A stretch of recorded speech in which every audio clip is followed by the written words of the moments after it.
औलाद का मोह। दिलीप और सुधांशु नाम के दो भाई थे। दिलीप की शादी कावेरी के साथ हुई और सुधांशु की शादी माया के साथ। शादी के बाद दोनों भाई अपनी अपनी पत्नी के साथ खुशी खुशी रहा करते थे। दोनों भाइयों के परिवार एक ही घर में रहता था। साथ में खाना, साथ में घूमना, कुल मिलाकर दोनों भाइयों का परिवार खुशहाल परिवार था। कुछ सालों के बाद दिलीप की पत्नी कावेरी को एक बेटा हुआ। भैया, आज मैं बहुत खुश हूँ। चाचा बन गया हूँ मैं। हाँ भाई साहब, इस बच्चे के घर में आने से तो रौनक आ गई है। मैं सबको बताऊंगी कि मैं तो चाची बन गई हूँ, चाची। तुम दोनों कितने अच्छे हो। हमारे बच्चे के आने से ऐसे खुश हो रहे हो जैसे ये बच्चा तुम्हारा ही हो। बस भैया, अब आपका बेटा इस दुनिया में आ गया ना, हम भी कोशिश करेंगे कि हमारा भी बच्चा जल्दी से इस दुनिया में आ जाए। और फिर आपका और हमारा बच्चा दोनों मिलकर दिन भर घर के आंगन में खेला करेंगे। कितना मजा आएगा ना। सच कहती हूँ माया, मैं भी उसी दिन का इंतजार कर रही हूँ जब तुम्हारी भी गोद भर जाएगी और मेरे बेटे को एक छोटा भाई या बहन मिल जाएगी। 1 साल बीत जाता है। दिलीप और कावेरी का बेटा अब 1 साल का हो चुका था, लेकिन सुधांशु और माया की कोई औलाद नहीं होती। माया, लगता है कि हमारी जिंदगी में बच्चे का सुख ही नहीं है। ऐसा क्यों कहते हैं? दिलीप भाई साहब का बेटा भी तो हमारा ही बेटा है ना। तुम्हारी बात बिल्कुल ठीक है माया, लेकिन फिर भी हमारा खुद का एक बच्चा होता तो कितना अच्छा होता। हाँ, कावेरी भाभी भी हमेशा कहती हैं उन्हें अपने बेटे के लिए एक छोटा भाई या बहन चाहिए। लेकिन देखिए ना, हमारी तो किस्मत ही कितनी खराब है। हमारे तो सारे ट्रीटमेंट भी फेल हो चुके हैं। डॉक्टर ने भी साफ साफ कह दिया है कि तुम कभी माँ नहीं बन सकती। वही तो सुधांशु, बहुत बुरी किस्मत है हमारी। लेकिन माया, हम अपनी किस्मत को इतना क्यों कोस रहे हैं? हम दिलीप भाई साहब के बेटे को अपने बेटे की तरह ही प्यार कर सकते हैं ना। हाँ जी, बिल्कुल सच कहा। मैं भी वैसा कर सकती हूँ। चाची हूँ, उसे छोटी माँ का प्यार नहीं दूंगी क्या? कुछ दिनों के बाद दिलीप का एक दोस्त दिलीप से मिलने के लिए आता है। अरे क्या बात है दिलीप, बधाई हो बधाई।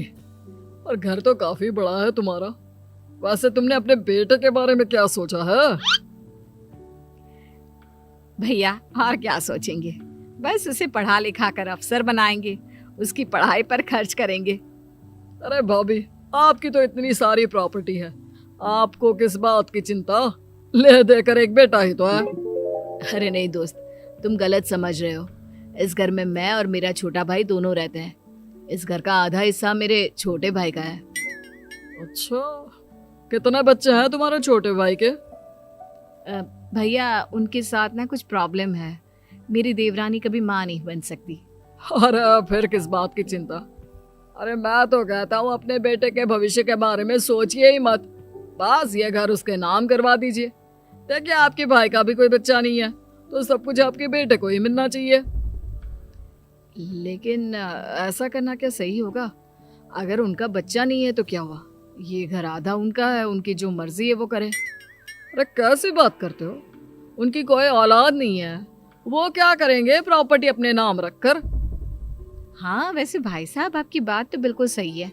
अब जो कुछ भी है वो हमारे बेटे का ही तो है। आखिर वही तो इस घर के वंश को आगे बढ़ाएगा। मैं कल ही देवर जी से बात करती हूँ। अगले दिन सुधांशु और माया, इधर आओ। तुम दोनों से एक बहुत जरूरी बात करनी है मुझे। बताइए ना भाभी, क्या बात है? आपको कहीं जाना है तो आप अपने बेटे को मेरे पास छोड़कर जाइए। मैं ही पूरा दिन रख लूंगी उसे। अरे नहीं माया, वो तो मुझे पता है। मैं किसी और चीज के बारे में बात करना चाहती हूँ। बताइए ना भाभी, क्या बात है? देखिए देवर जी, आपका कोई बच्चा है नहीं, लेकिन मैं जानती हूँ कि आप हमारे बेटे को अपने बेटे की तरह ही प्यार करते हैं। भाभी, बेटी की तरह नहीं, वो हमारा ही बेटा है। मेरे लिए तो वो मेरा ही बच्चा है। वही तो फिर क्यों ना ये सारी प्रॉपर्टी हम मेरे बेटे के नाम करवा दे, क्योंकि तुम्हारा हो या मेरा, हम सबका एक ही तो है बेटा। लेकिन भाभी, अभी तो वो सिर्फ 1 साल का है। अभी से प्रॉपर्टी उसके नाम करवाने का क्या मतलब है? देखिए देवर जी, जो काम जितना जल्दी हो जाए ना उतना अच्छा। आने वाले वक्त का क्या भरोसा। भाभी भरोसा क्यों नहीं, हम तो हमेशा आपके बेटे को माँ बाप की तरह ही प्यार करेंगे। हाँ, लेकिन फिर भी मैं चाहती हूँ कि ये सारी प्रॉपर्टी मेरे बेटे के नाम हो जाए। अब मुझे नहीं लगता तुम दोनों को इसमें कोई भी परेशानी होगी, है ना? भाभी वैसे तो आप जो कह रही हैं वो बहुत जल्दबाजी है, लेकिन फिर भी अगर आपको ऐसा लगता है तो ठीक है, कल ही प्रॉपर्टी के पेपर बनवा लीजिए, मैं और माया उस पर साइन कर देंगे। इस तरह से अगले दिन प्रॉपर्टी के पेपर बनवाकर सारी प्रॉपर्टी दिलीप और कावेरी के बेटे के नाम पर करवा दी जाती है।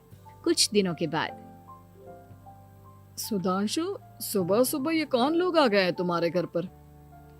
भैया वो ऊपर वाला कमरा खाली पड़ा था ना, सोच रहा था किराएदार रख देता हूँ। लेकिन किराएदार रखने से पहले आपने हमसे पूछा भी नहीं। भाभी इसमें आपसे पूछने वाली क्या बात थी, हमें एक ही कमरे की जरूरत थी, इसलिए सोचा दूसरा कमरा किराए पर दे देते हैं, कुछ इनकम हो जाएगी। अरे माया, ये सारी प्रॉपर्टी अब मेरे बेटे के नाम पर है और यहाँ पर जो कुछ भी होगा उसके लिए तुम्हें मेरी या दिलीप की परमिशन तो लेनी पड़ेगी ना। हाँ सुधांशु, तुम्हारी भाभी ठीक ही तो कह रही है। अब देखो, तुमने खुद अपने हाथों से ये प्रॉपर्टी हमारे बेटे के नाम की है, वह अभी बहुत छोटा है, तो इस घर से रिलेटेड सारे फैसले तुम्हें हमसे पूछ कर लेने चाहिए। भाभी हमें तो लगा था कि आप हम लोगों से बहुत प्यार करती हैं, लेकिन आप तो हमारे साथ भेदभाव करने लगी। अरे, इसमें भेदभाव करने वाली क्या बात है? और मैंने कौन सा तुमसे कुछ गलत मांग लिया? अरे ले देकर मेरा बेटा इकलौता इस पूरे वंश का वारिस है, सब कुछ उसके नाम है। तुम्हें इस बात से जलन क्यों हो रही है? भाभी माया को जलन नहीं हो रही, वो तो बस ऐसे ही कह रही थी। सब जानती हूँ मैं, इसकी खुद की तो कोई औलाद पैदा नहीं हुई, बस इसीलिए जब देखो तब मेरे बेटे पर बुरी नजर डालती रहती है।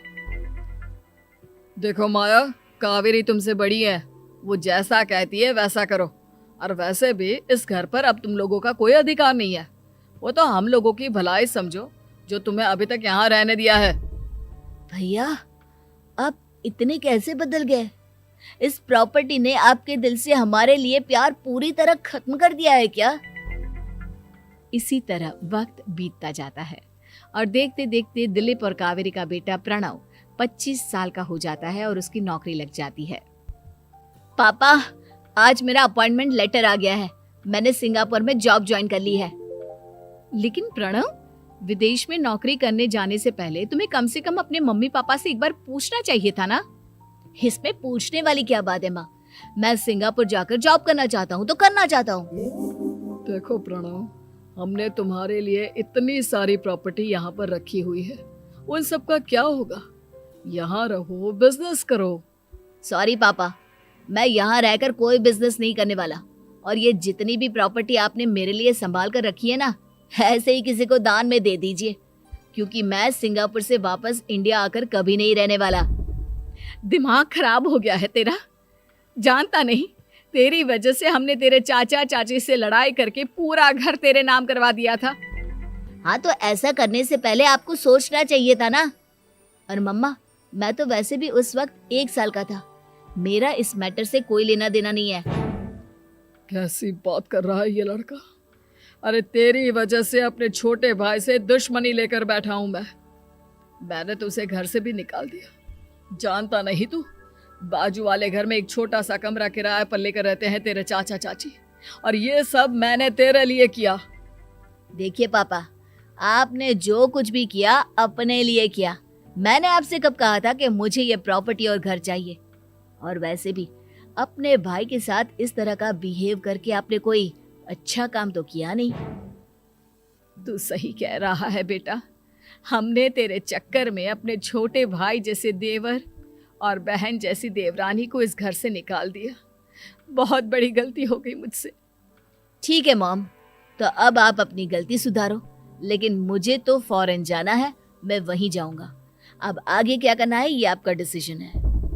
और प्रणव सिंगापुर जॉब करने के लिए चला जाता है। कुछ दिनों के बाद जब दिलीप और कावेरी को अपनी गलती का एहसास होता है तो वो सुधांशु के घर पहुंचती है। सुधांशु, माया, हमें माफ कर दो, हमसे बहुत बड़ी गलती हो गई।